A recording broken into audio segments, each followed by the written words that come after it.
الحمد لله وكفى والصلاة والسلام على سيد الرسل وخاتم الأنبياء لا نبي بعد ولا نبوة بعد نبوته ولا كتاب بعد كتاب الله ولا دين بعد دينه ولا شريعة بعد شريعته وعلى آله وأصحابه أجمعين. أما بعد، قال الله تبارك وتعالى في القرآن المجيد والفرقان الحميد: أعوذ بالله من الشيطان الرجيم، بسم الله الرحمن الرحيم. ما كان محمد أبا أحد من رجالكم ولكن رسول الله وخاتم النبيين. وقال النبي صلى الله عليه وسلم: أنا أنه ليس نبي بعدي، أو كما قال عليه السلام. جو ہو فرعون میں ان کو خدا کہہ دوں یہ مشکل ہے، جو ہو فرعون میں ان کو خدا کہہ دوں یہ مشکل ہے، جو ہو کذاب میں ان کو نبی کہہ دوں یہ مشکل ہے. مجھے زنجیر پہنا دو، مجھے سولی پہ لٹکا دو، مجھے زنجیر پہنا دو، مجھے سولی پہ لٹکا دو، مگر میں غلام احمد قادیانی کو رہنما کہہ دوں یہ مشکل ہے. جناب صدر اور مہمان گرامی، میری آج کی تقریر کا موضوع عقیدہ ختم نبوت ہے. مہمان گرامی، عقیدہ ختم نبوت کو ماننا اسلام کے اہم ترین ارکان میں سے ایک اہم رکن ہے، اور یہ ایک ایسا مسئلہ ہے جس پر تمام امت کا اتفاق ہے. جس طرح خدا کی وحدانیت میں کسی کو شریک کرنے سے انسان کافر ہو جاتا ہے، اسی طرح حضرت محمد صلی اللہ علیہ وسلم کی نبوت میں کسی کو شریک کرنے سے انسان دائرہ اسلام سے خارج ہو جاتا ہے.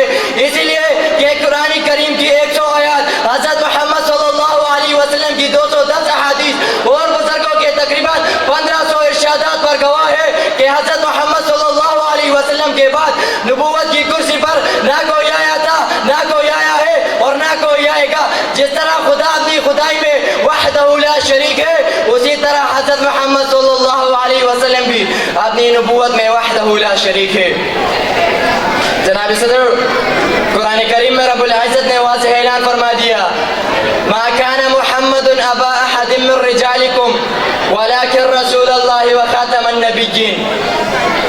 مہمان گرامی، قرآنی دلیل کے بعد آئیے حدیث کے صفحات کو پلٹتے ہیں. چنانچہ خاتم الانبیاء حضرت محمد صلی اللہ علیہ وسلم نے اپنے نبوت کے سلسلے کو اپنے اوپر ختم کرنے کے لیے 4 واضح دلائل بیان فرمائے.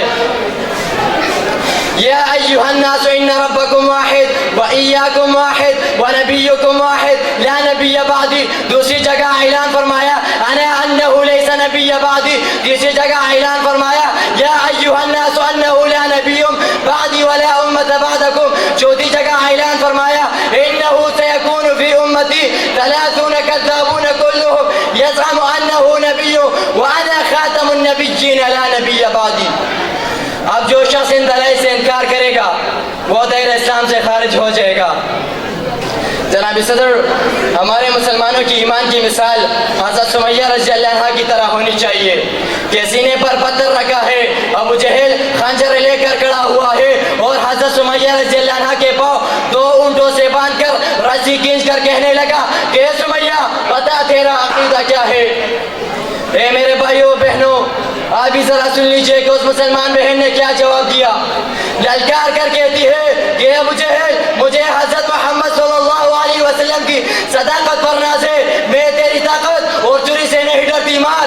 ابو جہل نے چورا مارا. حضرت سمیہ رضی اللہ عنہ کہنے لگی کہ لوگوں، گواہ رہنا کہ میں زندہ زمین پر 2 ٹکڑوں میں چیری جا رہی ہوں، پر میرے عقیدے میں فرق نہیں آیا. میرا خدا بھی ایک ہے، میرا مصطفیٰ بھی ایک ہے. تو پھر میں کیوں نہ کہوں، ختم نبوت کی خاطر ہم اپنی جان نچھاور کر دیں گے.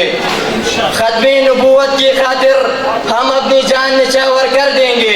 کر وقت نے ہم سے خون مانگا تو وقت کا دامن بھر دیں گے. وما علینا الا البلاغ المبین.